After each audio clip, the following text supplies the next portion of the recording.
Good evening. Good evening. If everyone could take a seat, please. Good evening. For those of you that do not know me, I'm Bill Seckler. I'm the president and CEO of the Community House in Birmingham, and we welcome you and thank you very much for being here tonight. Thank you very, very much, both for your support of the Community House, and most especially of our esteemed panel that are giving of their talent and time tonight to be here to share some great thoughts and perhaps some secrets too. Welcome to the first masterclass evening with top business leaders. It will be our first annual. The outpouring of support and interest has been very strong, and we are very grateful. I'm very grateful because there are so many people behind the scenes that make this happen and possible. As many of you know, the Community House is 93 years old this year, and we are a nonprofit organization. So many folks in the community, those that are new and those that come from outside the community, think we are part of the city, but we literally are not. We are an independent nonprofit organization, and we are self-supporting. And it is because of folks like you that give of your generous time, your talent, and your leadership makes our work possible. So thank you very much for being here again tonight. I would like to give special thanks to our sponsors. I would definitely Joe Bowman from the Birmingham Bloomfield Chamber of Commerce. Joe, thank you so much for your support and continued partnership. I'd like to thank our media sponsors, WJR and DB Business. Thank them so much for their sponsorship and support of Masterclass. And then last but not least, and probably equally as important, is our all-star panel. Each of the panelists not only are here and going to speak with you and give of their time tonight, and I know we have one that has to actually get on a jet right during the evening, so he'll excuse himself, but they are also each individually a sponsor of this event. So their organizations, their businesses have come out not only to give of their talent, but they've also given of their treasure to make this possible. So I'd like to thank Heath Carr, COO of Shinola Detroit, and he represents the manufacturing. Thank you so much, Heath. Appreciate it. Our own Alan Whitman. Alan Whitman, for true transparency, is one of our board members, and he is also CEO-elect of Baker Tilly. Most especially one of the strongest, I think top 15, if I'm not mistaken, accounting firms in the country. Not only does Alan give of his time to the Community House on the board leadership, he also chairs our audit committee. We are certainly in good financial hands. Thank you so much, Alan, for your service. Appreciate it. I'd like to thank also Rick DeVore, another great friend of ours. Rick DeVore is the regional president of PNC. I think they currently rank as the 5th largest bank in the United States. They do individual business banking and wealth management, and we are very, very excited, and I think all of you in this room will be, that they are going to be opening a brand new office just down the street, a stone's throw from the Community House, right next door to Peabody's in that beautiful new building that's coming up. Rick, you are so supportive of us in so many ways. You have a great team, Lisa Sampson, and many of your other leaders that are always giving of their time, their talent, and treasure. Thank you for being here tonight. Appreciate it. Real estate, property, and law. Our dear, dear, dear friend Linda Orlans. Linda is the founder and executive chair of the Orlans Group. They have several, I think up to 7 different divisions, but they are real estate, property, and law, and we are very, very grateful for all of the talent and the support that Linda and her fine group at Orlans Group gives to this organization and to the community. Linda, you're truly a leader, and you're a model for all of us. Thank you so much for being here tonight. I'm very excited to introduce Dr. Tom Rafai. Tom is medical director of St. Joseph Hospital, or St. Joseph Mercy Hospital, Oakland. Dr. Rafai is a Birmingham resident. He has children in the Birmingham schools, and he is also the medical director at St. Joseph Hospital. They have extraordinary facilities at St. Joe's, and I would encourage all of you to go out and to see what's going on there. It's very exciting. Dr. Rafai is giving of his time, most especially with our seniors. He's going to be meeting and speaking with them and with children, obesity, weight loss, good health, diabetes, you name it. This is an expert that is giving to the community. He lives here, and then he works in this community, and we're so grateful, Dr. Rafai, that you're here tonight. Thank you. And last but never least, Patricia Meridian. Patricia is the president of the Henry Ford. Like us, we have so much in common. We are jewels in the community, in the region. We're nonprofit organizations. Really, Patricia is doing an outstanding job. She is a solid leader, well respected in her industry, and she has always found time for the community house and for those others that are in need. She has really given of her leadership, her talent, and her skills for those that in the world of education, in the world of arts and culture, and we're really grateful to have you here tonight, Patricia. Thank you for all that you do for us and for the rest of the community in this region. Thank you so much. Finally, without further ado, I would like to introduce you tonight to our moderator. It is Dr. Michael Mazzio. Dr. Mazzio is Dean of Oakland University School of Business Administration. Dr. Mazzio comes to Oakland University from Michigan State University, Eli Broad College of Business. I am a Spartan, and I'm so grateful and honored to be in your presence tonight. Thank you, Dean Mazzio. He brings nearly 10 years of experience in academic administration and more than 30 years in scholarship in the areas of finance, mergers, acquisitions, and corporate structuring. His accomplishments include developing new international degree and certification programs and entrepreneurship, specialization, and supporting economic development activities. You could not have a better facilitator and moderator tonight than Dr. Mazzio. He is consistently recognized for his teaching. Dr. Mazzio's distinguished record of scholarship includes publications of articles in top-tier finance journals, such as the Review of Financial Studies. His research is cited frequently in textbooks, while national media outlets such as Business Week regularly seek his opinion, and so does the Community House. He served as an associate editor of the Journal of Financial Research. Before joining Oakland University, Dr. Mazzio served 23 years at MSU as associate dean, interim department chairperson, and as a faculty member amongst your many roles.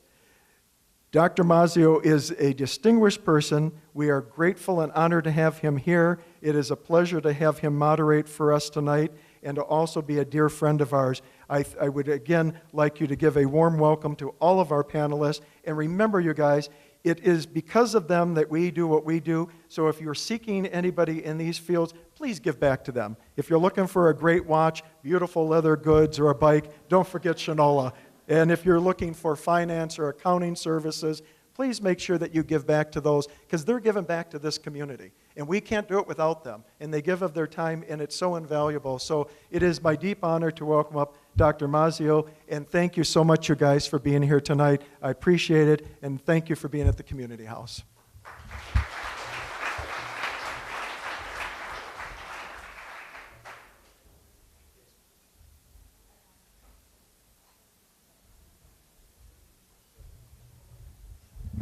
Well, thank you. That was a very nice, warm welcome. I do appreciate that. And because I was at Michigan State for 20 years, I'm actually a retiree. So this is my retirement gig, being the dean at Oakland. But it's been a fabulous ride, so I appreciate it all. Anyway, we had some nice introductions, and so I think without further ado, we should probably just begin with our questions. And one of the things that we really want to achieve is for your understanding and appreciation for how these 6 wonderful individuals have succeeded. And so with that, I'll ask Dr. Rafi, or Dr. Tom, as his patients like to call him, a first question. How did you decide to pursue the career that you are working in today? So tell us about that. Thank you for the question. It was a very tortuous process, to be honest. Both my parents are physicians, and neither was very encouraging. Not necessarily discouraging, except for my mom, who always whispered into my ear, "All doctors are crazy. Don't be a doctor."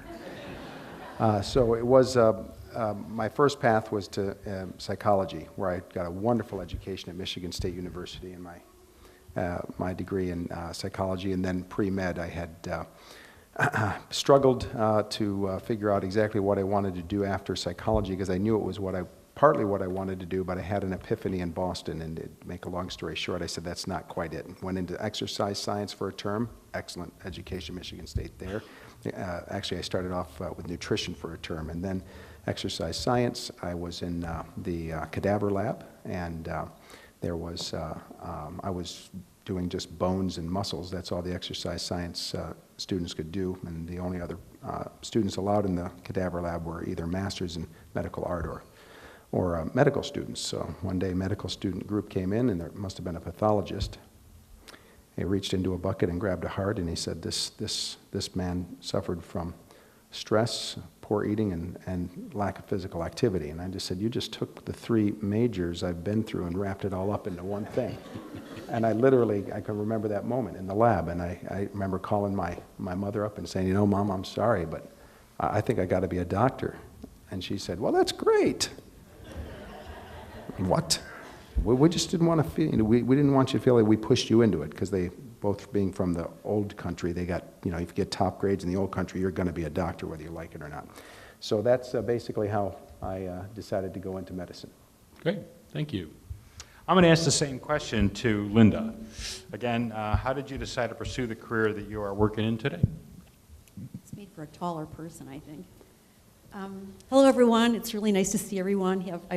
Half of you are my friends and family here, so. And you probably know my story, but I became a lawyer when my brother and I started buying homes in the east side of Detroit. We lived at 8 Mile and Groesbeck, and with $1,000, we bought our first house and started repairing them, rehabilitating them, and I learned the business of real estate.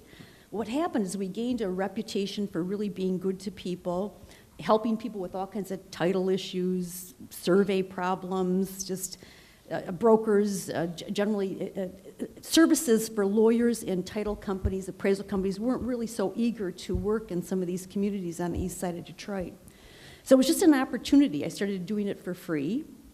And then ultimately I went to law school at night, working a full-time job and helping my brother, and I got my law degree.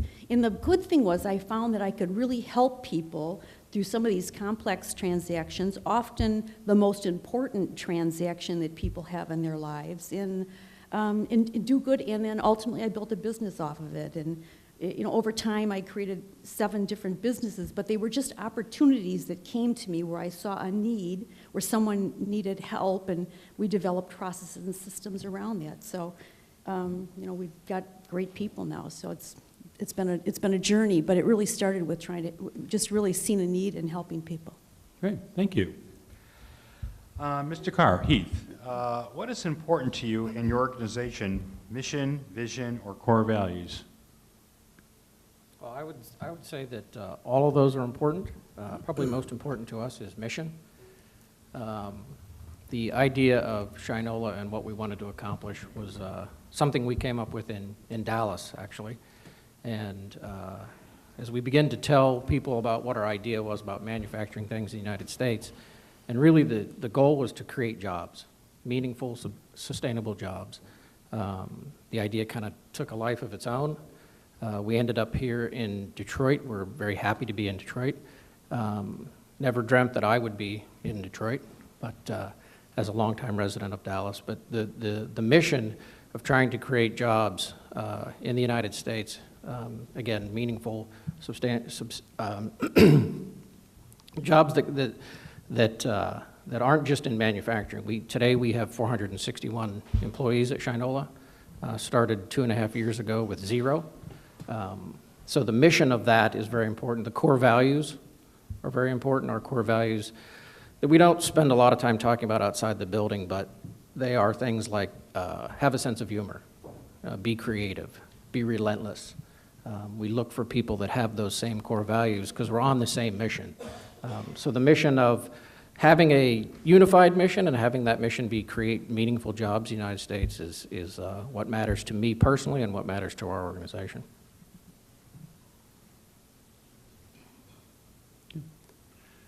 Thank you. I'll ask Patricia a similar question. What is important to you in your organization? Mission, vision, or core values, and why? So I agree with Heath. Can you hear me? I agree with Heath in that all three are important. I think they work together in a really good strategic plan. We'll have all three outlined.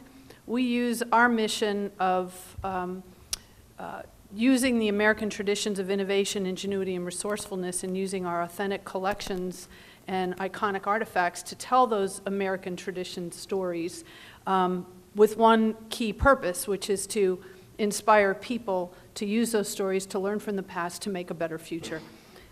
Everything we do is built on that foundation. So every partner that comes in to work with us, every employee that gets hired, gets the whole strategic plan that outlines the mission, the vision, and the values.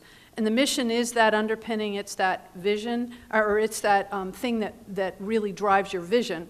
And I think that the vision is really the big hairy goal. You'll have heard of the BHAG, big, hairy, audacious goal. I mean, if you have a vision for an organization that has your mission at its foundation, I mean, that's the blueprint that everyone's going from.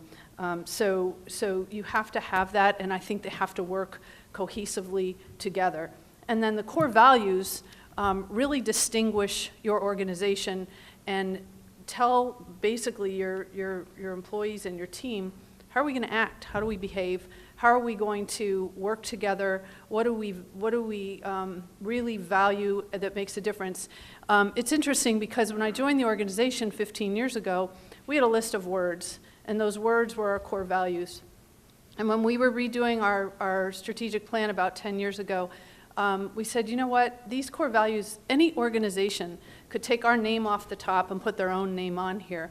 Words like excellence and knowledge and high standards, et cetera. And so we said, let's really say, what is it that makes the Henry Ford core values different? And how can you use your core values to distinguish who you are from other organizations, and no one else can plop their name down on top of it.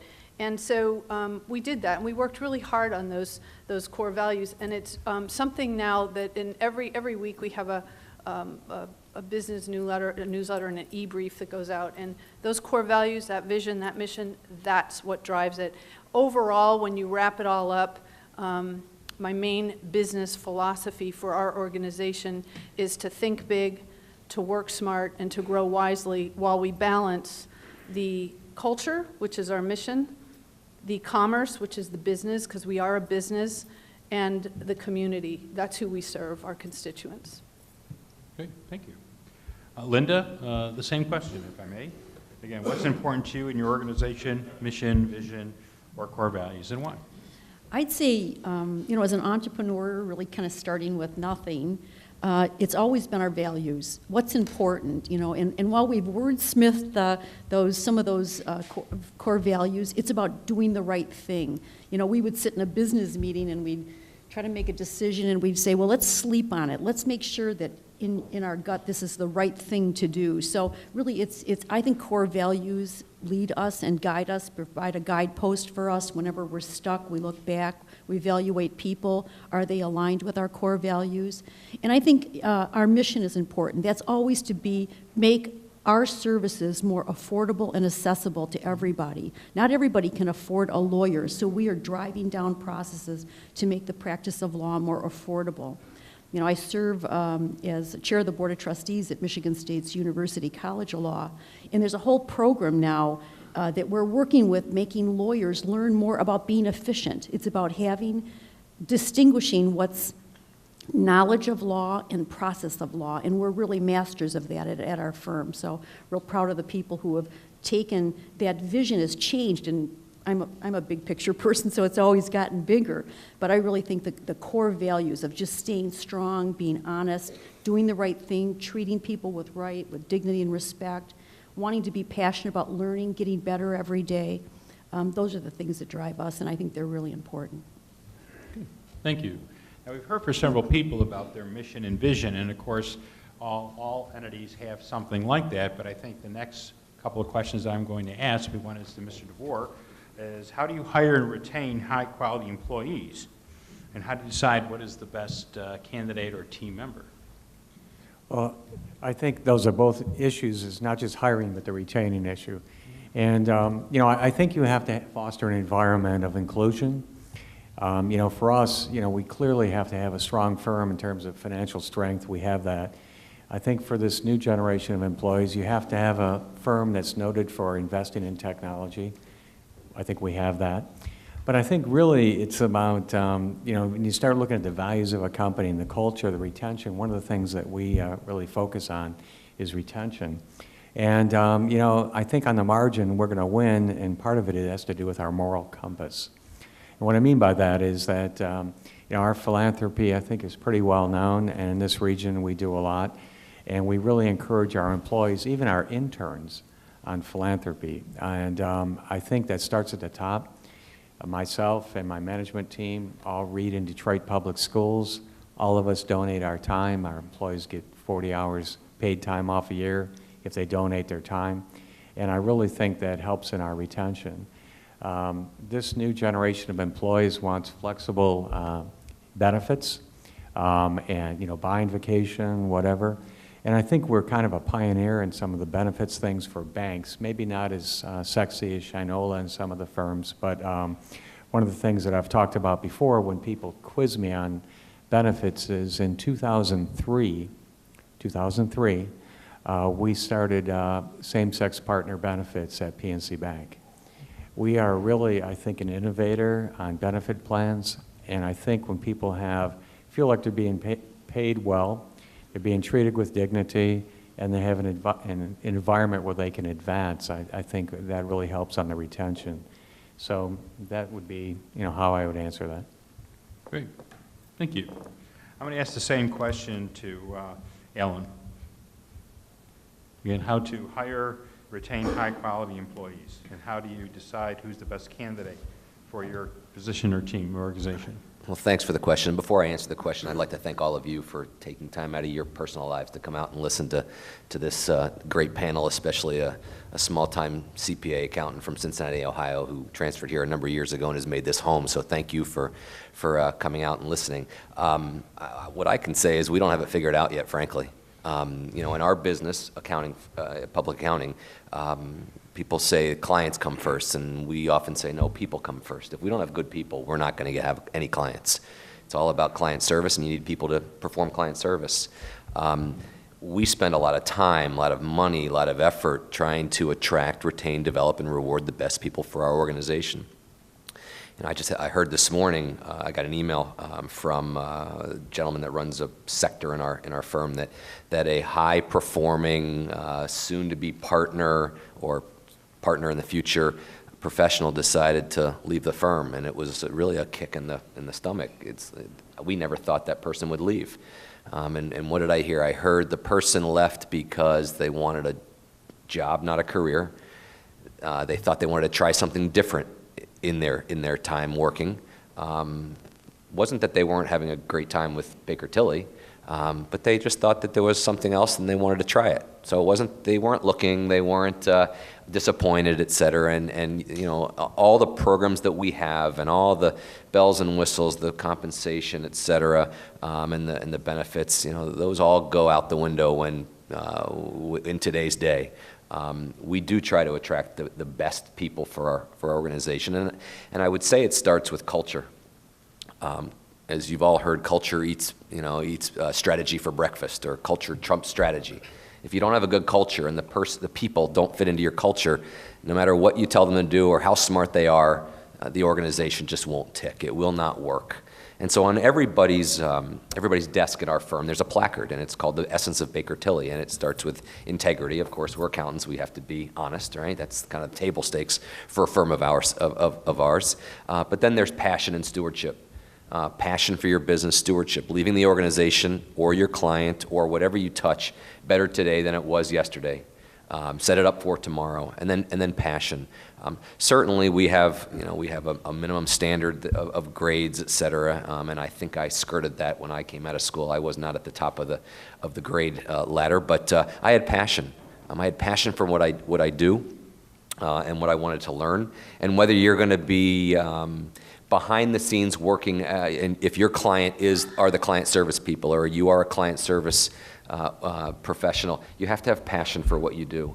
We can teach you the technical aspects of our business, but if you don't have passion and you don't meet our culture, you're not going to. You might be a great person. You're just not going to survive at a Baker Tilly. You're not going to thrive at a Baker Tilly. And so again, certainly people that come to us have the skills, they've got the education, but if you're not a cultural fit, and if you don't have passion for what you set out to accomplish, that's a red mark to us, and we graciously say you might want to go work somewhere else. But again, trying to retain and attract the best people. If anybody has the secret sauce, besides the features of your organization, I'd really like to talk to you, because it is a ever-changing dilemma and an ever-changing challenge for those of us that are trying to develop great workforces. Great, thank you. Alan, I'm going to stay with you for a moment and ask you if there's a person you consider as a role model in your career, because you talked about the evolution of your career. And so if you have some comments on that, I'd appreciate it. Yeah, I would say I don't have one role model. I have hundreds of role models. I have some role models that I don't want to follow. I will meet somebody or somebody's, and I'll note that's not what I want to do. I don't want to do this, that, or the other. And then I've got a number of role models that I've picked a little bit from each person. I've learned in my career that I don't have all the answers. I haven't experienced everything. And so I'm heads up. I'm not heads down. I don't believe I've got every piece of the puzzle, and I'm constantly trying to learn and very, very observant. I really enjoy meeting people. I really enjoy collaborating with people. Collaboration is a theme of mine throughout our firm. In order to collaborate, the definition of collaboration is being able to attain something with someone else that you couldn't each attain by yourself. And so I'm constantly learning and observing what other people are doing. So I don't have one role model. I do have one mentor. And that mentor I still speak with today. I haven't worked with him since 1990, I'd say 8. But I talk to him 3 or 4 times a year. And the biggest thing that he taught me, besides, I often say it was like the $6 million man. He broke me down and rebuilt me coming out of school, taught me how to write, taught me how to speak, taught me how to analyze things. But the biggest thing he taught me was loyalty. He taught me the old-fashioned way, the way of hard knocks. But anytime I left his office, anytime that somebody else wanted to challenge me or what I was doing, they had to go through him first. They had to go through John before they could challenge what I was doing. And it really taught me the value of loyalty and the value of trust, which I think is very, very important in today's day. We all are trying to get ahead. We're all trying to do our jobs. But trusting those people that work for you or the people that you work for, and the people that work for you, frankly, is really the bedrock of any relationship. And so I thank John every day. I would not be where I am without John. He was a phenomenal mentor, a partner in the firm I was at prior to joining Baker Tilly. But again, of all things, it was loyalty and trust. And with that, those two things will take you a long way. Great. Thank you very much. Mr. DeVore, similar question. And full disclosure, Mr. DeVore is also the Vice Chair of the Board of Trustees of Oakland University, where I am at. So nothing to do with these questions. I report to the Provost, reports to the President, reports to them. So, and then about 2 weeks ago, I listened to Jamie Dimon. In that world, you're always how many steps away. So I was one table away from Jamie Dimon. And I was not there. On the mentorship, I would say, I would agree. I don't think there's one. I would say it's a progression of things. For me, I'm a first-generation college graduate. My father had the distinction of graduating from high school in January of 1942. I don't think I need to draw anybody a roadmap what happened with him. And my mother had to drop out of high school in the Depression. So, I'd start with my dad. His motto was pick something nobody wants to do and do it really well. He was a medic in World War II, so I think he practiced what he preached.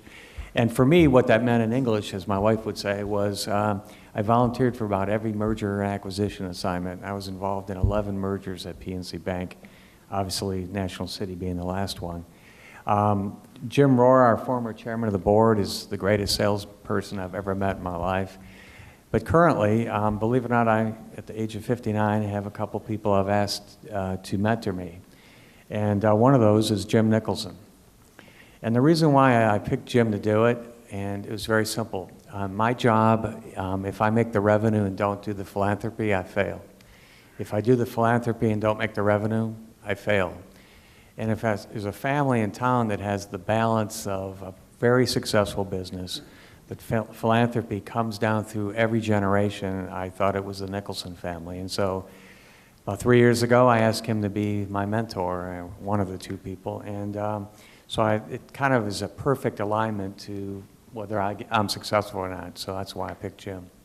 But Jim's senior, or not. Thank you. Let me change the focus a little bit, and I'll ask Heath to comment on how do you foster creative and innovative thinking within your organization? How are ideas shared and implemented? And I'm keeping time with my Shinola watch. Kind of cool. Okay, and it's working just fine. That's good. Good that it's working. I think for us, it's about creating a culture of open communication or communication, period. So there's easy thing to say, right? A very difficult thing to do, to get people to talk and share their ideas. One of the things we do is we think long and hard about the way we lay out our office space. For example, we're today expanding to the 4th floor of the CCS. Today we have the 5th floor, and we're being very mindful of where we locate things. The only thing we make convenient for the employees is the restroom. So for example, we put printers in the most difficult place to get to, because if you're going to print, you're going to get up and you're going to go talk to people. Because you're going to stop by somebody's desk and you're going to see a new watch, a new leather good, and you're going to make a comment and you're going to start a conversation, and that's how those ideas get shared and questioned. We strongly discourage people from eating lunch at their desk. We have one common lunchroom that everyone shares, whether you work in the factory or you're the CEO of the organization, so that everyone can come together and talk. It's easy to say to create a culture of open communication, but it's something that we pay attention to every day. We talk about it every day. We walked the 4th floor, for example, today. It's under construction, and said, how far is it to get to the printer? Where do I have to walk through? We force everyone in the exciting world of accounting to go through the creative department every day on their way to their desk so that they can see the product that's being made, because that's, as we sell that then creates the jobs for them to account for the money. Then it's also about who you hire and making sure that you're hiring people that are like-minded, but then there's difficulty in having too many like-minded people in a room because it's hard to get to an easy answer or to get consensus. But inspiring that and how we share those ideas, I'll give you one real example is how we came up with a name for the company. There was roughly 10 of us sitting in a room. We knew we wanted to manufacture products in the US, and we thought that would be our differentiator. No one else was making watches in the United States to scale. So we wanted it to be a real story that was based in real jobs and a real effort. And we came up with 100 different names for the company. None of those were real, they were made up. And through the debate, it got a little heated, and at some point someone said, well, you guys don't know shit from Shinola. And that was one of the guys on our team, and we said, you know what, that's it, we have our name. That's the name, we'll use that name. And he said, really, that's what we're gonna go with? That's the best idea we can come up with? But it's a real life example, and we took his idea, and we researched it, and the name was available for purchase. But those are real life examples of how we share those ideas daily, and it's something you have to fight for every day, because it's not easy. I have 2 different friends that work for the same organization in downtown Dallas. They both worked there 10 years, and they didn't know the other one worked there, because one came in and turned left every day, and one in the same door and went right every day. And I understand as organizations get larger, it's much more difficult to do what I'm talking about, but it has forced people to get up, walk around, talk to each other, meet people that maybe they've never met before, and take a look at the different products. It also, for us, inspires people to move from one department to another. And sometimes people are willing to do that, a lot of times we have to give them a little bit of push to get in, to try something new, but those are some of the ideas that we use today to come up with new ideas. Okay. Thank you. Linda, I'm going to ask you the exact same question. Okay. You know, the most success we've ever had is really having the people who do the work speak up about how it can be better, how to improve it, how to improve their jobs. So everything we can do to encourage people to speak up and have a voice. Plus, as we've gotten bigger, we're 500 people now too, you really, it's harder to communicate, so having smaller circles of communication. We've got a great HR manager who trains on a lot of soft skill training on a continual basis for everybody. We're training all of our people on Lean and Six Sigma principles. A lot of people, many of our leadership team have designations, black belt, I forget all the numbers, white belt, green belt.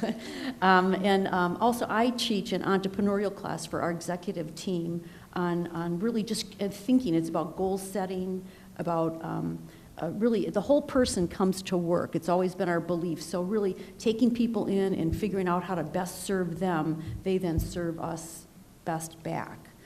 Also, there's this whole concept of T-shaped staff, where you have you have expertise. We're in a very technical business, lawyers, people that do land research, people that do appraisal work. It's very complicated, but we're trying to then make the top of that being where they have more soft skills, bigger picture thinking. So we're working on this T-shape concept, and I think our people are really broad in their perspective, and I think that comes back to benefit us. So I think we really get the benefit of all the training that we do for everybody, but we try to invest in our people. It's the only way we're going to keep people. All these millennials, but the average job length for most of them is a couple of years. So anybody who's in business knows that that's just death to an organization. You've got to keep your people, especially in our business where it's very complicated, technical. You're teaching people, they're doing complicated work. You've got to keep your good people. So we're really doing our best to invest in them, and we've found great benefit from it. Good, thank you. And I'm the one who's generating those students for you to consider. So Well, tell them to we be have loyal. similar problems, but thank you. So we've heard a little bit about creativity and innovation, but unfortunately we have obviously lived some pretty hard times in the last several years. So I'd like to ask several of our panel members what their issues were. So Patricia, I'm going to ask you, what was one of the most difficult decisions you had to make during the Great Recession? So I want everyone to remember we're a nonprofit. We have to raise money in order to make ends meet every year. And of course, the recession posed a great many number of challenges for our organization and for many of the cultural and nonprofit organizations in the community, as well as the for-profits.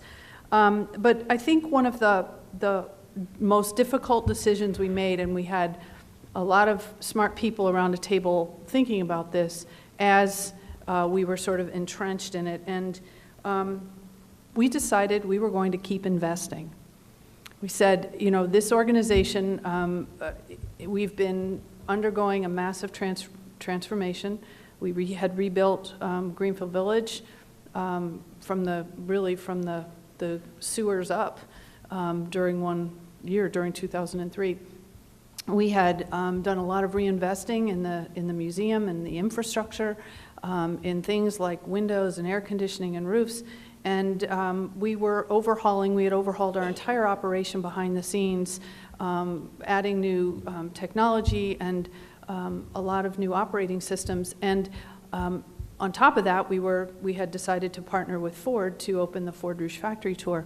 So those things all took place in a period of time between 2000 and 2005, and when the auto industry started to decline, and then we had the big financial situation that happened in 2008. It was all during those years that we were saying, we can't pull back. We have invested a lot of our hard-earned money and our donors' money, and we have to keep investing, and we have to be a resource for this community.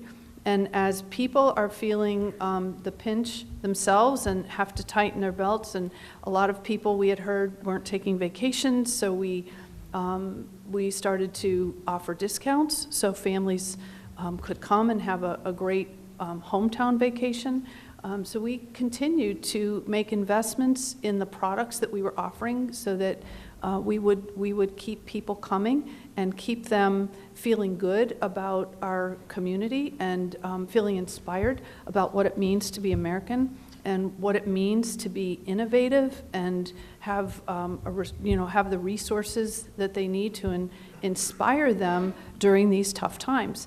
And that's what we did. And it was hard because very little money was raised during that time from a lot of organizations, and that was something that we really had to figure out how to do. And like I said before, we had to do it by trying to think big, but working smart, and then growing our business wisely. And we really believe that there's payoff to that, because the transformation that continued decades ago continues today as we unfold new products and continue to invest in now a huge investment in digital. Thank you. That's interesting from a nonprofit viewpoint. So let me switch that. Rick, if you would comment on a similar question on what was the most difficult decision you had to make during the Great Recession? There was a recession? I read about it. Okay. For me, I don't know if they still do this or not, but on Wednesdays in Cleveland in the harbor, there's a sailboat race. And it was a Wednesday, probably the first or second week in May. And I was looking out the window watching the sailboat race in my office on the 35th floor of National City Building, conveniently located right across the street from the Federal Reserve, by the way. My phone rang, and it was our comptroller at headquarters wanting to know if I was going to sign the financial statements of National City Bank Holding Company, or wasn't I? And I had this little promise that I made to my wife that I'll do a lot of things for the firm, but I won't go to jail. It's kind of a issue with me. And you won't run into too many people that have gone through that. And this guy was a friend of mine, and he said, "Are you going to sign them or not?" And I said, "I'm going to sign them, but I'm going to qualify my signature." And there was this long pause, and I explained why, and he said, "Well, Rick, you need to do what you need to do." And what it had to do with was nothing wrong with the firm or anything, but I had to set the reserves of this institution and opine on the financials. And I was comfortable with them, but some of the numbers were leaving Cleveland, and they weren't going to Pittsburgh, they were going to Virginia.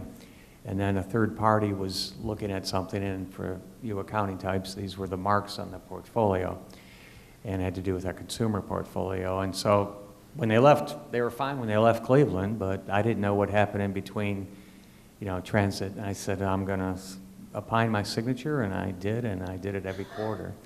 But I can tell you that that was a lonely feeling, and you were kind of a person without an island. You were hated in Cleveland because they thought the Pittsburgh Steelers were buying their bank. I don't know. But, and the people in Pittsburgh didn't like it because why'd you do that? You bought this bank and we were fine before. Our claim to fame through that whole cycle was never making subprime mortgages. And to this day, most people do not believe that, but that's what gave us the currency to buy National City. But it was a tough decision, and kind of a lonely decision, but it was the right one, and I did it every quarter until we collapsed the bank into PNC Bank. So I had, by the way, brown hair in 2007. Well, thank you. I'm going to ask Dr. Tom a related question. What are the most important challenges that in the healthcare industry is facing today?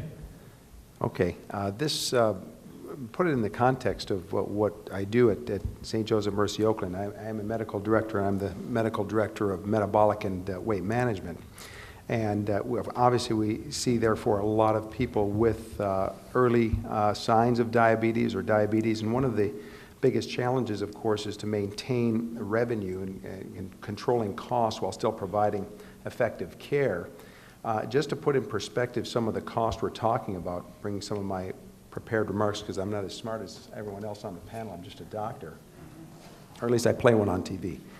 And we're talking about, in terms of diabetes, by the way, there's about 5,000 new diabetes diagnoses per day in the United States, and it's costing us, if you include prediabetes, about $320 billion In Michigan, in 2007, there was a cost of about $10 billion per year to the Michigan economy. And just because I don't have the 2012 numbers, nationally at that time it was $174 billion for the cost of diabetes, and in 2012 it was $245 billion. So do the math for Michigan.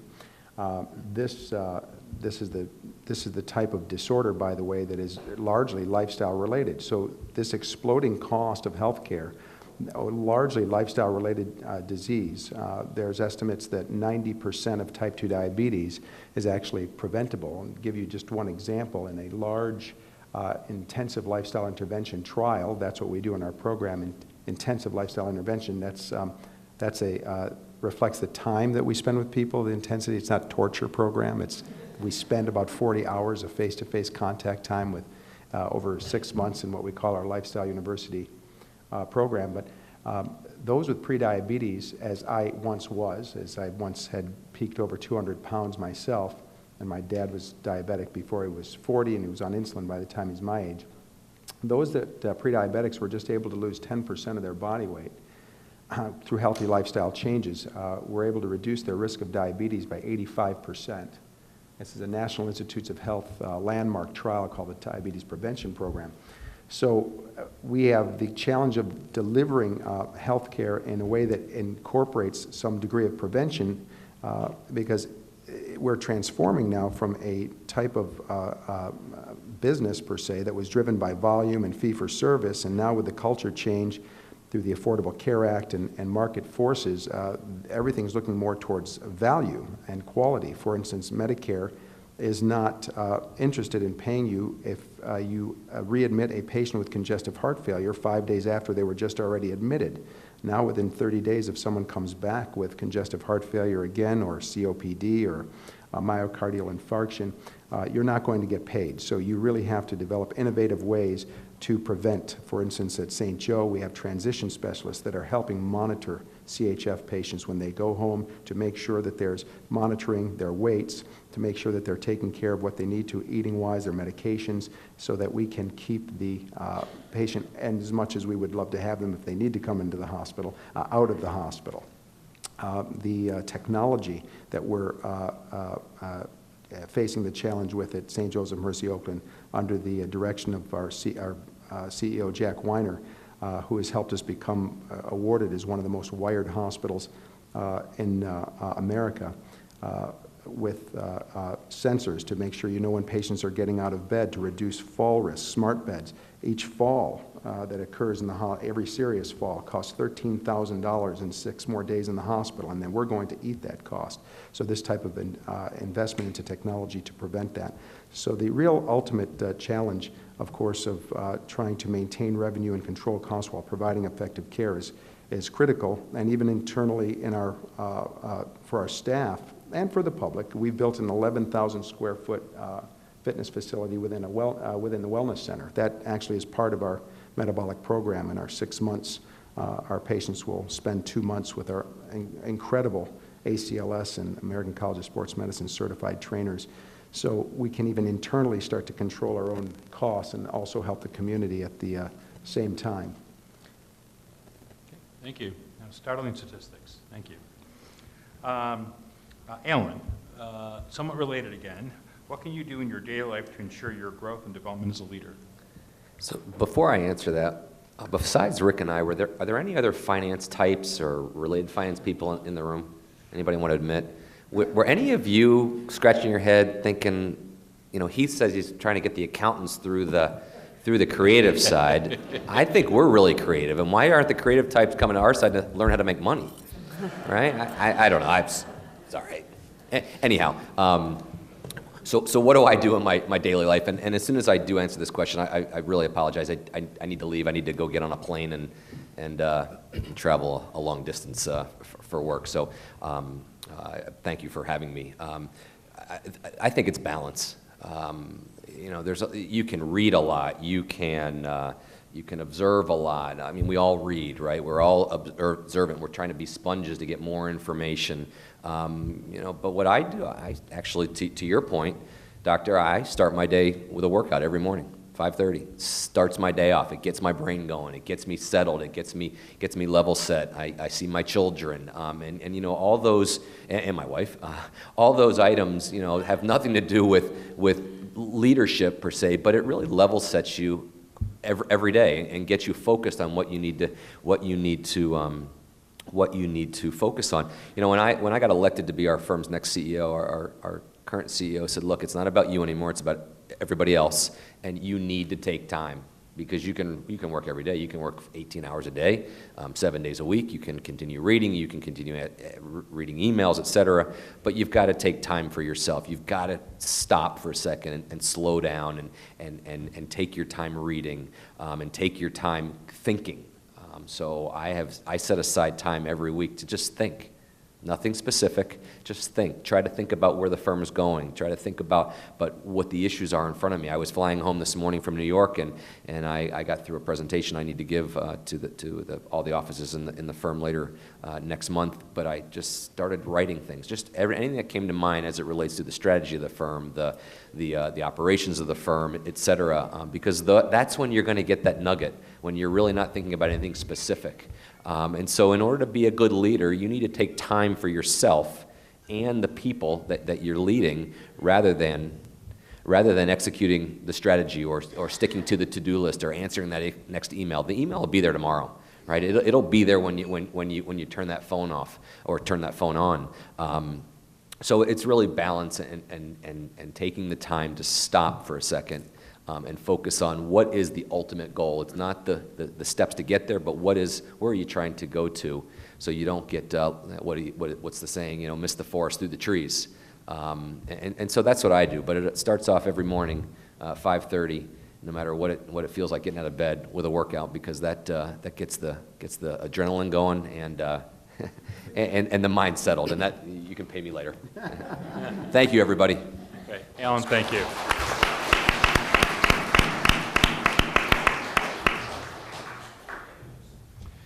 All right, we have just sort of one more round of questions, and they're all of a similar vein, and that is about leadership. So I'll ask Dr. Tom, because now he has no one next to him to chat. So what are the top 3 challenges that leaders in your focus area are facing today? Well, you know, if you don't mind, I'd like to answer that. And it reminds me what Alan said. It's too bad, I guess, you're not going to hear this, but I remember a study in which CEOs were split into those they found that were exercising at least 30 to 60 minutes 5 days per week, and those who were not.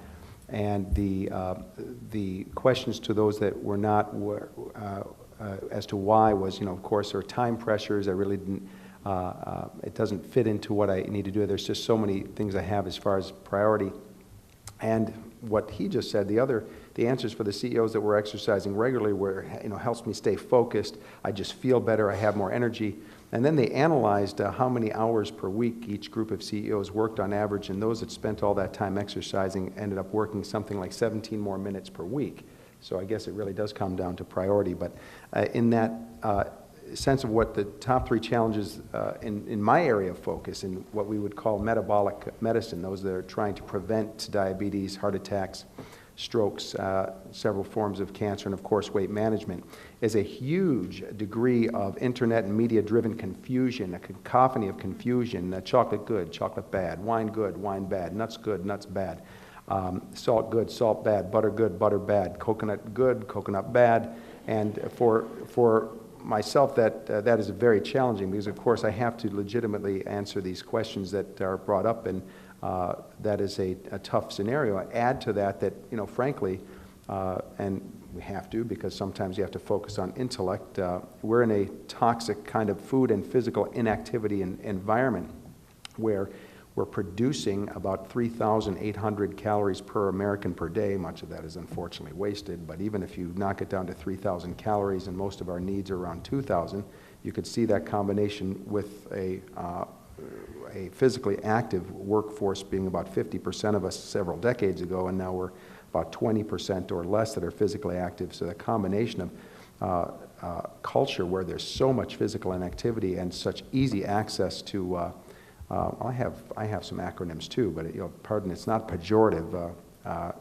Calorie rich and processed, which stands for crap foods, around us, which are okay once in a while. I mean, I'm a board-certified comfort foodaholic. Frankly, I'm a recovering binge eater, so I'm totally identify with that. I have a PhD in the anatomy of a Kit Kat, by the way, but that was from Cornell, not from Michigan State. And then the lack of insurance coverage, thirdly, for what we do. I think this will change. The United States Preventive Services Task Force, the Affordable Care Act, mandating that insurances are supposed to cover what the United States Preventive Services Task Force gives a high grade, A or B, and there is a very high grade provided to intensive lifestyle interventions for those patients who are at metabolic risk or overweight, those with prediabetes, for instance. But as of now, the reality, where reality meets science, as I say, it's not there. So the challenge for us is we really have to be very, well, we would anyway, I mean, compassion and care, but very business-oriented in our wing of the hospital, because we ask patients to cover a significant portion of the Lifestyle University services that we'll provide, the weekly support groups, the 3-hour grocery shopping education tour, which we do in wonderful Birmingham Kroger, by the way, all of the dietitian visits, the psychologist support groups, the 2 months in our fitness center. We have to ask that portion to be paid out of pocket.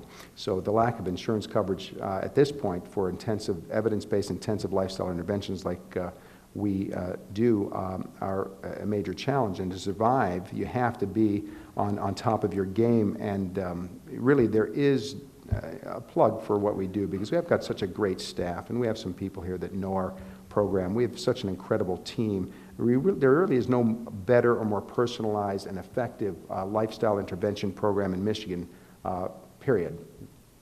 Good. Thank you. Heath, a similar question. What advice would you give someone moving into a leadership position for the first time? Well, I guess it's too bad Alan left, because I would say you teach them about finance, the internal rate of return, cost of goods sold, and all those exciting things. I'm a finance professor, by the way, for training, so continue on. I'm enjoying that. I would say that you hire the best people you can find. Again, very easy to say. And then over-communicate to them. Allow them to do what they do, but over-communicate to them. Communicate what the mission and the vision is of the organization, but put yourself in their shoes and understand what they want to hear versus what you might want to say as a leader. Sometimes those are two very different things.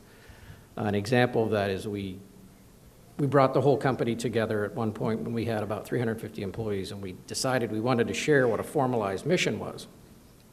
So I got to stand up front and had slides behind me. I went through this whole presentation, and I thought I'd done a wonderful job of telling the team what our mission was, and the guy in the back raises his hand and goes, "But what does that mean to me? What do you want me to do with that?"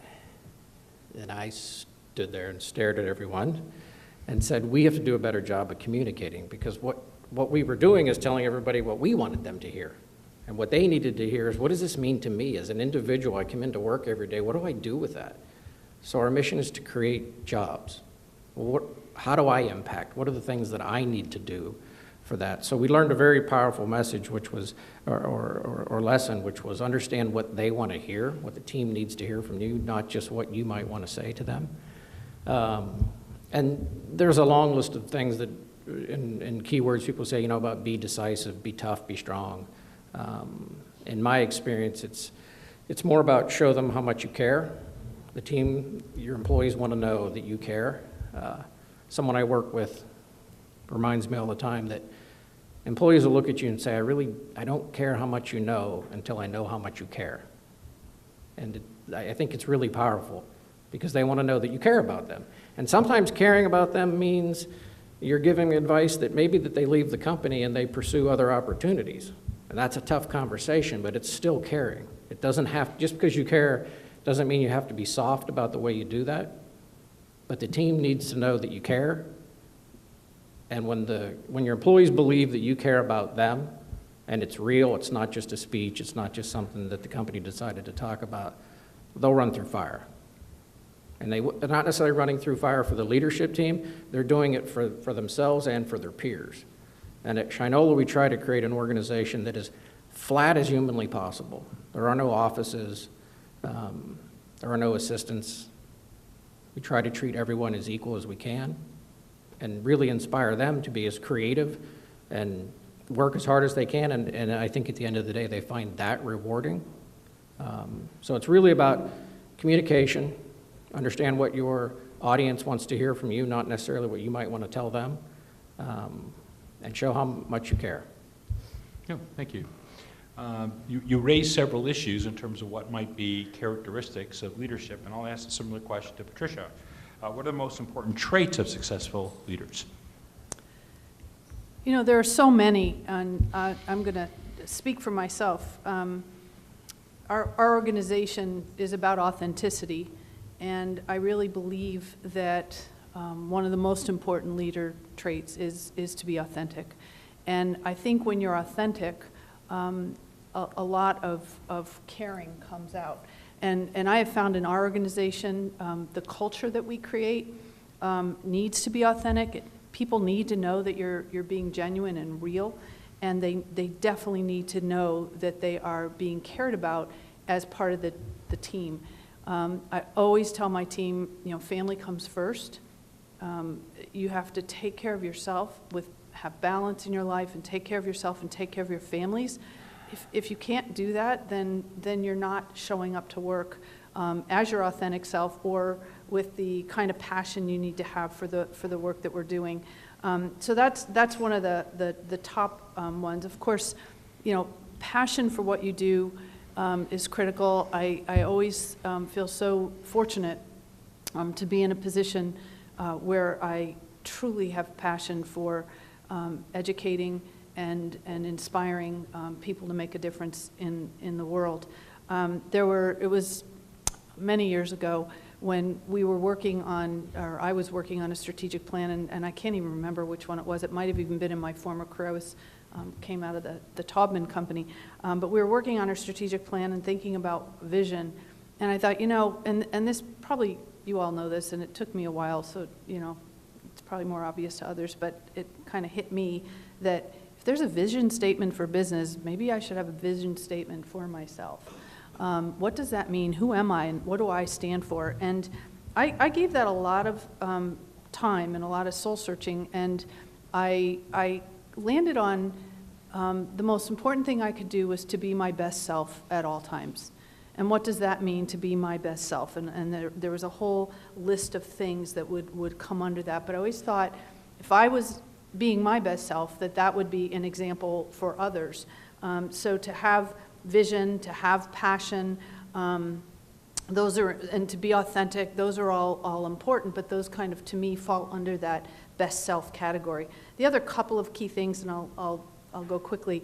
I think today, in this changing world, fast-paced world, you have to get comfortable being uncomfortable, because we are constantly changing. Our world is changing. The pace with technology is going faster and faster, and it is uncomfortable, but you have to get comfortable with that so that you can make the changes necessary.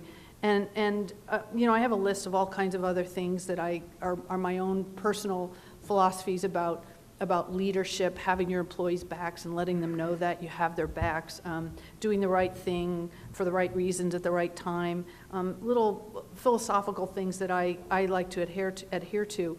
But one of the most difficult things to do with a team, and we're learning to do this all the time, and we don't do it well frequently, but we are starting to do it, and that is to embrace failure and to let people take the risks they need so that they can learn from, you know, they can learn. A lot of times you're going to be successful, but even embracing the fact that they're going to admit that something wasn't successful and then figuring out how to do it better and learning from that mistake. And I think in this world that is changing so rapidly, if we're going to move forward and we're afraid to take the next step because we might fail, then we're not going to move forward. So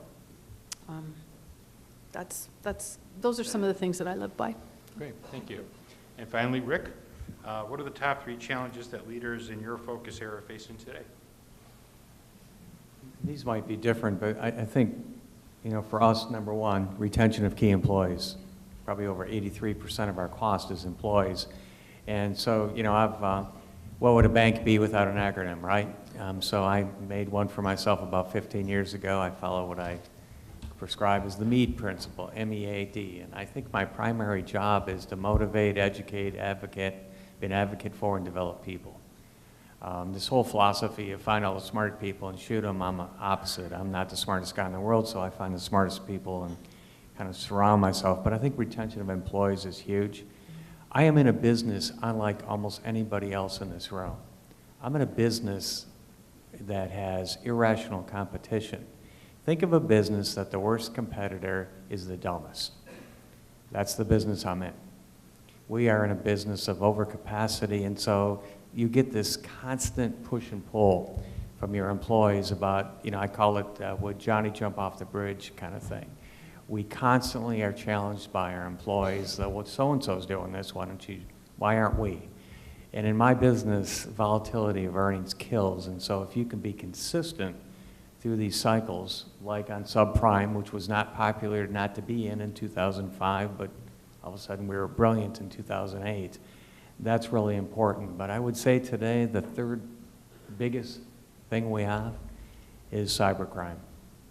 It's here to stay, it's not going away. The continual investment doesn't help your earnings per share, but it's here and it's real. And these things that we all have in our pocket also are both stimulating but also a hindrance. And one of the things that I've noticed in leadership is that people watch every move you make and they get chronicled. And I get home sometimes and I think my wife knows where I've been before I even get home and tell her.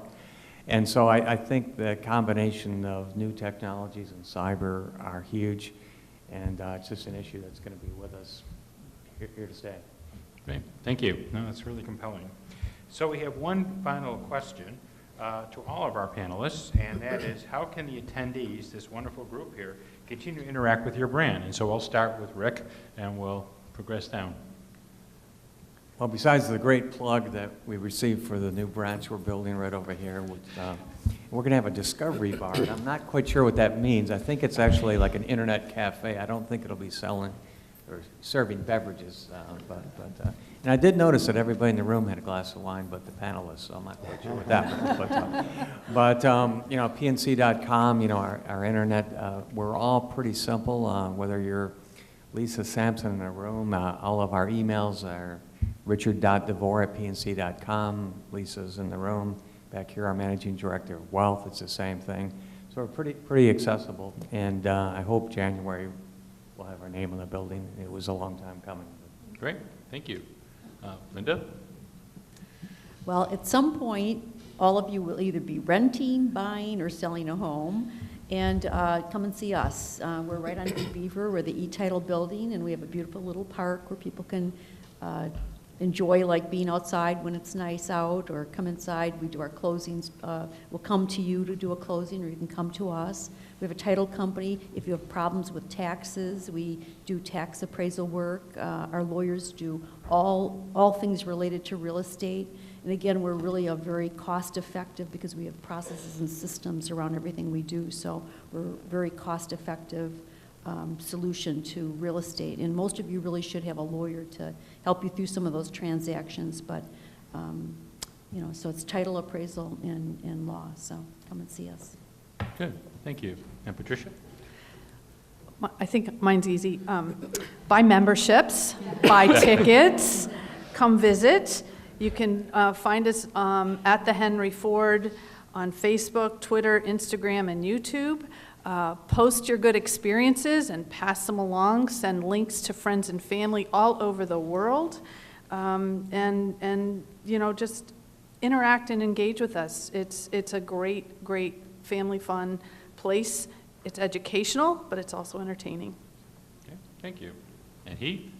Remember, I do have a Shinola watch, so I just want to I might have mentioned that before. Everyone needs at least a few. You can find us at our retail stores. We just opened our 10th store in Portland last week, with plans to open hopefully 4 more by the end of the year. We are at 441 West Canfield in Midtown. Big, beautiful store there that we're currently renovating. It is open, but we are expanding to over 11,000 square feet as we speak. And we also have a beautiful store in downtown Ann Arbor on Main Street, right across from Starbucks.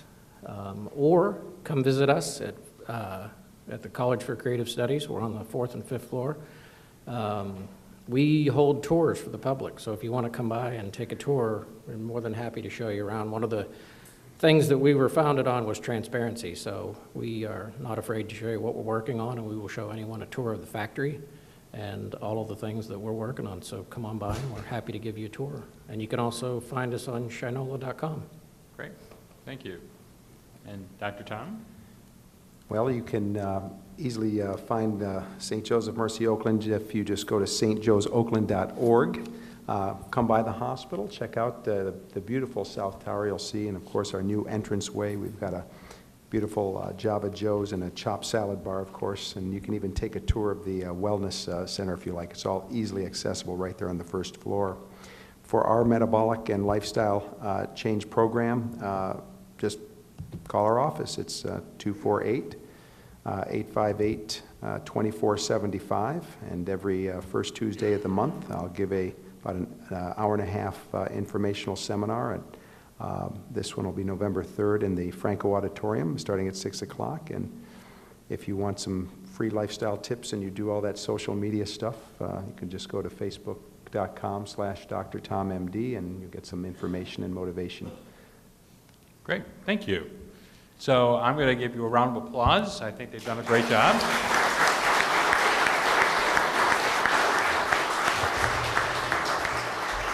And our panel is gracious enough to answer your questions. So if anyone has a question, please. This is a question for Eve. So I know around 2-3 years, my perception, I don't own a Shinola watch yet, but I plan on owning one soon. The brand of Shinola, my impression is that it's for lack of a better word, it's a very cool brand. So you've been able to achieve that in a very short period of time. And so I'm curious in terms of how you have developed that brand, and then how you have communicated that brand.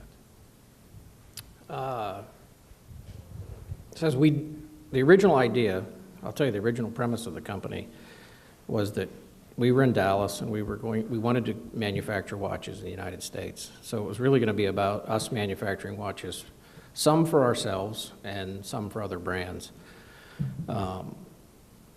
As we started to tell fellow business associates, people in the community, what we were working on, and that we were going to set up a factory here in Detroit, it took a life of its own.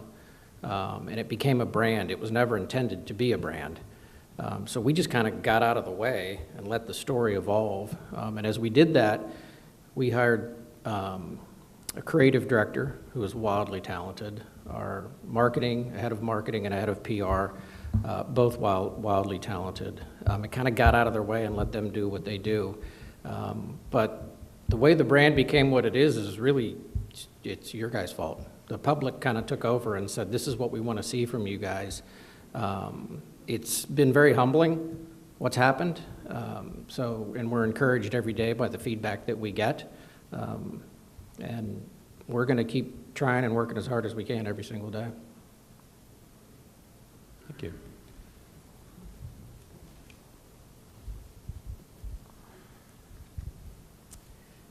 Back when the downturn hit, budgets for professional development kind of went by the wayside. Have any of you been able to reestablish budgets to pay for professional development of your employees? I'll just answer for our firm. Actually, ours didn't go away. We have this huge issue in our workforce, or we recognized about 12, 15 years ago, that we had what I would consider no middle class. There were all these people running around back then that looked like me, and a bunch of really young people, and there was like nobody in the middle. And so we became extremely active recruiting, and we have we have probably 2,500 to 2,600 people apply for internship at our firm, for like 350 internships. And so we have this kind of vibe of it's a pretty good place to intern at. We pay well, they get a lot of exposure. Like I said earlier, they actually experience philanthropy. And so we've made a big push all the way through. In fact, I think tomorrow in Pittsburgh, we have this kind of a speed dating kind of thing, if you will, for college students, but it's basically round robin interviewing, and they go around. It's called, and you know, it's been pretty successful because we recognized, and it's very true in the regulatory environment as well. There's just this lack of people in the middle. To show you the commitment, I mean, I went to Wharton in 2000. I graduated in 2008 with an advanced degree, so they're even investing in guys at my age, right? But I mean, I think there's a real misconception, especially I've noticed with MBAs, they think their education is done, and I would beg to differ. I think in every industry up here, it never stops. So we really push reinvesting. Thank you. Another question?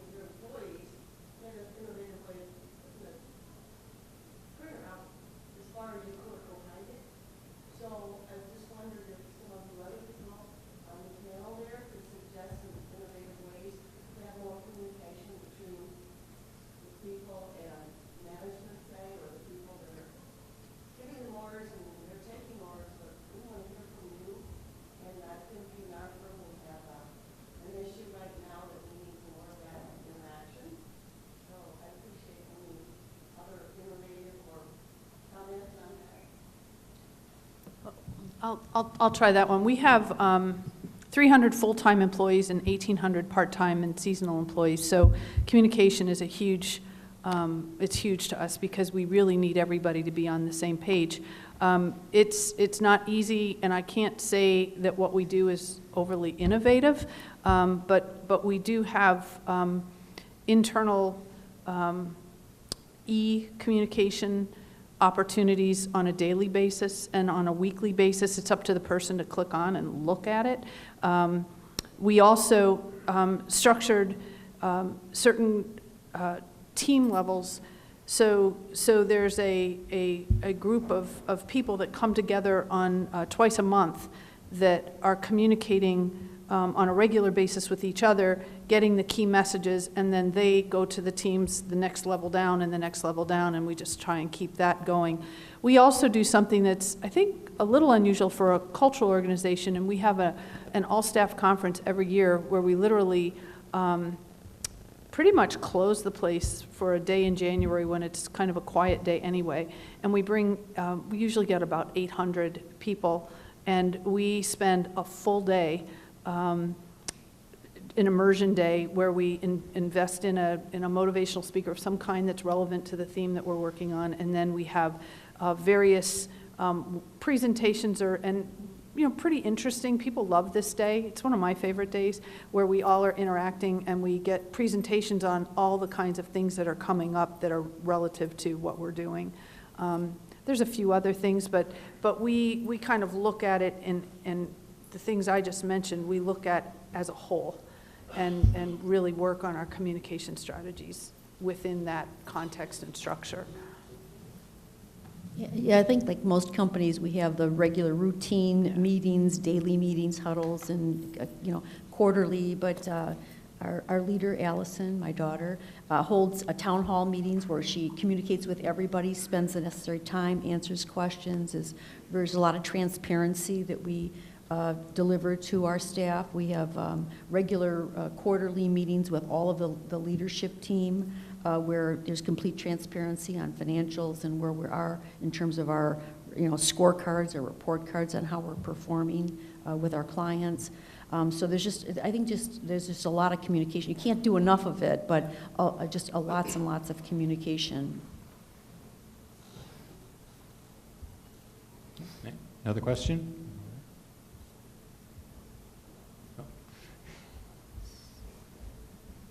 Okay, Jackie, there's a person over there too who's next. Okay. All right, this question is to Rick and Patricia because it was brought up about what did you guys do during the Great Depression recession. So from a PR standpoint, what did you guys focus on during that time?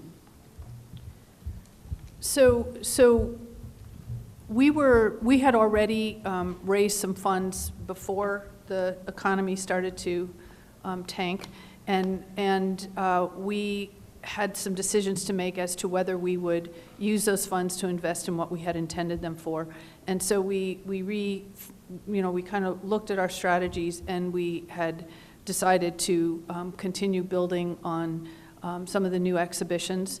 And we built a flexible exhibit gallery, and we call it that because we can bring in 2 to 3 exhibitions, either create them internally or bring them from outside. And the idea was that this would give people reason to engage with artifacts that they may not have ever seen before because we've got them out of storage, or to put exhibitions on that are coming from other states. And so while people aren't maybe having the resources to travel, they will get to see great exhibitions that were put on in other communities by us being able to host them. So we invested in that gallery, which is it's about a 8,000 square foot gallery that's climate controlled, light controlled, sound controlled, and has its own 4 walls and doors, et cetera. So it becomes an experience in and of itself. So we use that as that's one example, one model that we did, and we just continued to work on products and opportunities to bring guests to the table that maybe wouldn't be able to come again because of the resources or lack of resources during the recession. And so we stepped up our opportunities to partner with other organizations, and just as an example, we grew a partnership with Target, and Target liked an idea that we pitched to them, and we called it Target Free Days.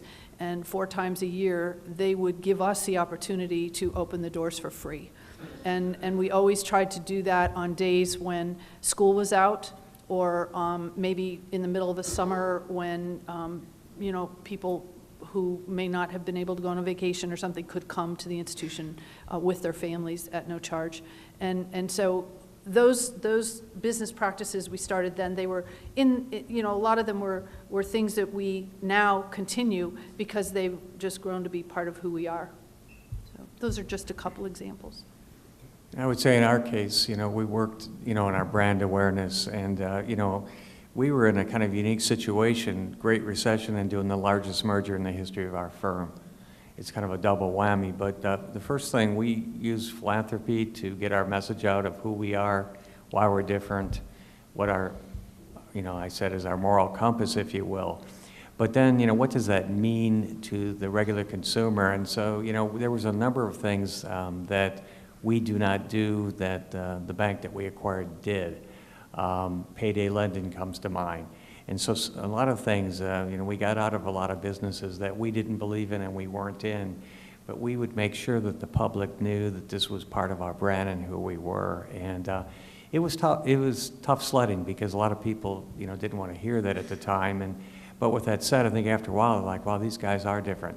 They're here to stay. They have this culture about them, this go-to-market strategy, and they don't do some of the things that were, and never did do some of the things that were related to the Great Recession and what happened in the meltdown. So. Okay, there's a question over here. No, well, it's over here, please. It's a lady in black. Okay. Along the lines of public relations, I think many of us in this room are very excited about the resurgence of Detroit and the great potential for Detroit to become the great comeback city. I'm wondering, those of you who probably get out of the state quite a bit and talk to others around the country and beyond, if you get a sense or if you've seen any signs that others are getting the word. Just a few years ago, the only words people associated with Detroit were blight, bankruptcy, corruption. Do you get any signs that it's catching on? Do you see some positive response or reaction out there? Well, I was just in New York, and everyone was talking about Detroit. I mean, really, you say you're from Detroit, and people are excited for us. We are the comeback city, the comeback state. So, I think we can hold our heads up pretty high because really all of us here are the ones that really are making it happen. It's not all the people who are coming here and taking credit. It's all of us who've been here for the last years that have made the city great, and I think it's really exciting. I think, you see us in the Wall Street Journal, the New York Times. I mean, a week doesn't go by that we're not in some national press, so it's very exciting. I hear stuff a lot from our guests that are traveling, and we get a lot of anecdotal evidence, but we also are measuring. I don't have all the results yet for this year, but because we just ended our sort of busy summer season. But we are hearing, I don't know if you're aware, we have a national television show that launched a year ago, and it's going really well. It's every Saturday on CBS. So we're hearing a lot of people now, because from that show, are coming to visit to see what Detroit is all about and to see the Henry Ford. But people are staying and discovering other things while they're here. And so I'm hearing great stuff everywhere I go, and not just from visitors that are coming here, but also when I'm going out. And people saying things like, I've always heard about Detroit, but now I want to come visit. So I think we see that. Sorry, go ahead. Well, I mean, I was just at a medical conference in Las Vegas, and I was kind of surprised, at just people looking at my name tag and had mentioned what was going on with, Dan Gilbert's doing, with everything that's happening in downtown Detroit. It's palpably different because just last year I went to the same conference and everyone seemed to be depressed when I said I was from Detroit. So. I think it has changed. 3 or 4 years ago, people would say, "I'm sorry," right? Yeah. But I do think it's incumbent on us when people ask us that we're from Detroit. It used to be near Detroit, right? And, but I get that a lot. I was on a plane waiting to take off in Washington. I was going to a function actually at Patricia's fine museum. And I sat down, this woman sat down next to me, and she asked me where I was from. And I said, Detroit. She goes, "Oh, I'm going there for the first time." And she was going to this really cool function that we were both had the pleasure of being at. And she had never been here, and she was the head of marketing for the Discovery Channel. Oh, yeah. And, We're talking to her now. And she and she really never knew a lot about it. And when I got to the point, and I need a fee for this, when I got to the point and I said, the bus that Rosa Parks was on is in the museum. And after I explained, the chair that Lincoln shot in and so forth, I mean, I think she thought I was making it up. Like how, and I'm like, "You're from the Discovery Channel, don't you know that?" But I thought PNC didn't charge fees. That's right. But Sorry. now you opened up the can. Sorry, I know. But sorry. but I think it is incumbent on us. But I've noticed a huge change, and there's a certain vibe to it, and people really want to. And I, quite frankly, personally feel blessed that I got to come back in 2010, really at the right time versus now. There's another anecdote, and it's actually more than an anecdote, but the Detroit Convention Visitors Bureau is an amazing organization, and they are working so hard to bring conventions to Detroit. I've had the privilege of serving on their board for many years, and there was a time where it was really, really hard to bring conventions here. And they are doing such a phenomenal job bringing conventions here, and this a few years ago, and a lot of these conventions book years in advance, they were able to, in the middle of the recession, they booked the organization that is comprised, it's an association of all the corporate and major event planners from across the country. I mean, they plan events in cities all over the country and all over the world. And this summer, the convention took place, and they brought in, I think it was like 6,000 event planners. And the results in the survey that came back from those event planners was off the charts, one of the best conventions they ever had, and it was right in Detroit. And I know Shinola hosted them, our museum hosted them, the DIA hosted them, Fox Theater. I mean, they were all over the city, and they had big group of partiers, by the way. But they had a blast, but the result of that will be that they will bring their clients back to Detroit. And I know, again, from what we're doing, we already have booked 2 of them, and this just took place in August. 2 of them have already booked to come back to Detroit, to the Henry Ford for meetings and conferences. So that will go a long way. Thank you. There's another question right here. This is not talking about Detroit. As most of you know, I do support it. But I wanted to ask Tom, you started right out talking about diabetes. And today, I must have had a 20-page email about a group that had 3 results of how to cure diabetes. And you mentioned that at your hospital. Do you have any really results of how to help the people with diabetes? It's going to sound boring, but first of all, 90% of diabetes is type 2. Type 2 means that it's basically lifestyle related. There's 10% that is, we call type 1. It's an autoimmune disease in which, bad luck, antibodies are made by the body that destroy the insulin-making capacity of the body. But 90% of diabetes is actually a burnout of insulin, which is basically a hormone that's there to help store calories which are not burned, which we're not doing enough of. In fact, we're doing double, taking in too much and moving too little. So as far as a cure goes, type 2 diabetes, again, the majority, is really a spectrum. I mean, you go from a state of what's called insulin resistance and then something we call metabolic syndrome some years later, where there's some blood pressure and cholesterol problems, but the sugar's not up yet. The pancreas is working double time, and it's got enough strength to try to handle the relative imbalance between physical activity and inactivity and food intake. And then you start to get into the prediabetes zone.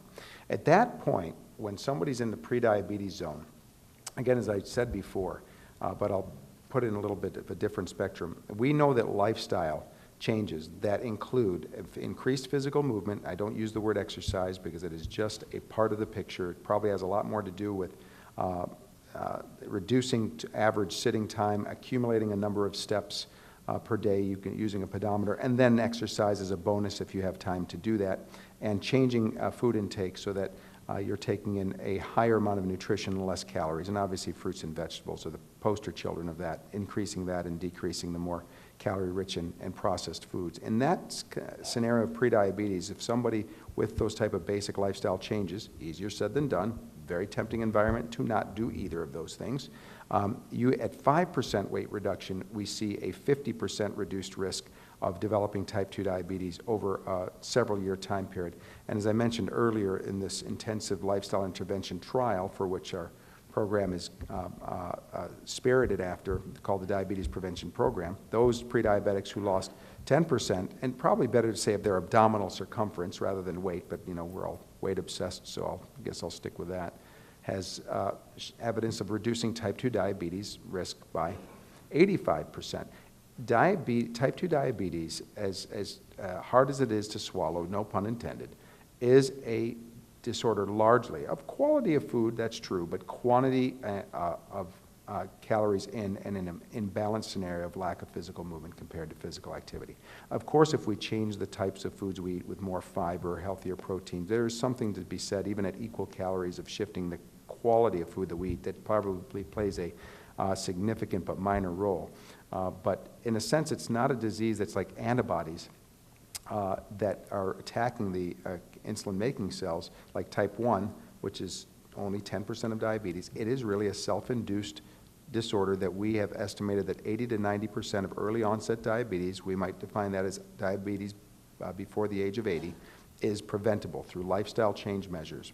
70 to 80% of early onset heart attacks and strokes, and it's estimated if you include smoking as a lifestyle factor, not just physical activity and weight management, that even over 50% of cancers and even maybe 50% of dementia can be prevented. In fact, dementia, if you Google insulin resistance and dementia, again, insulin resistance, the primary cause of type 2 diabetes, you will find that there's a huge influence of diabetes. In fact, some doctors are calling dementia type 3 diabetes because the mass majority are a combination of either blood pressure, vascular dementia, or Alzheimer's, in which there's some evidence that insulin resistance is an issue because insulin helps break down essentially the plaques that make up Alzheimer's. So if your body becomes insulin resistant from too little movement and too many calories, you're subjecting your brain to the likelihood it will have and aggressive Alzheimer's plaque formations. So I don't know if there's an easy answer, but I hope that at least gives some insight. I don't like to use the word cure, but prevention and is certainly a possibility. And yes, we have had type 2 diabetics on insulin who have come to our program who have been real star warriors. They're really committed. They come to every group. They typically have dropped 25% of their body weight and have actually come off of insulin. We don't like to use the term cure. We like to use the term in remission. It's probably more appropriate, but that can happen. Dean Mazzio, you have done a terrific job tonight in moderating. We'd be remiss if we didn't get an update on Oakland University and all the great things that are going on in your institution. Would you be able to share some things with us before we close for tonight? Sure, I'd be glad to. I've been at Oakland for 2 years. I'm now in my 3rd year. And I think one of the things that really draw me to Oakland was, I think, our community.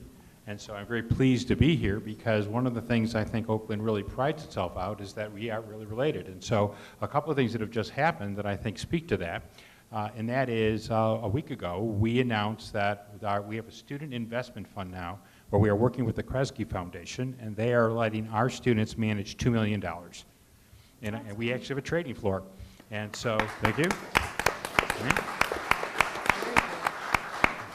And so, and one of the things that I feel very compelled to do is that most of our students stay locally. And because of that, I think it's very important for us to relate to our local community. And so in a sense, I think our whole faculty, and me included, really want to know what appeals to you with our students. Since most will stay here, essentially you're their employers. And so with that, we are ratcheting up our internship program. We now have an internship coordinator. We have some other activities that we're working with companies. We're doing a program right now called Ideas to Business with residents of Pontiac, and it's in several phases, and one is simply to identify early stage startups, and then they will become a subject to a class. So I view it, not to be disrespectful to Dr. Tom, but we're no different than a medical school. Our students need to practice something. Okay, we're way from the textbook area, so we're very pleased about that. Probably the final thing to mention, in fact, it just happened yesterday, is that the School of Business is now recognized in Princeton Review as a top business school. And several weeks, yeah, thank you. And 2 months ago, we were recognized in U.S. News and World Report. And so I'm not sure we did anything other than just be with our group and make sure people understood the high value of an Oakland degree. So thank you.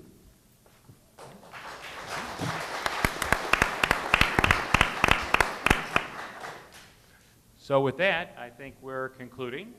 Again, a round of applause for our panel. I think they did an outstanding job. Okay. With that, I think we conclude. Great. Thank you. Good. Thank you. Hey.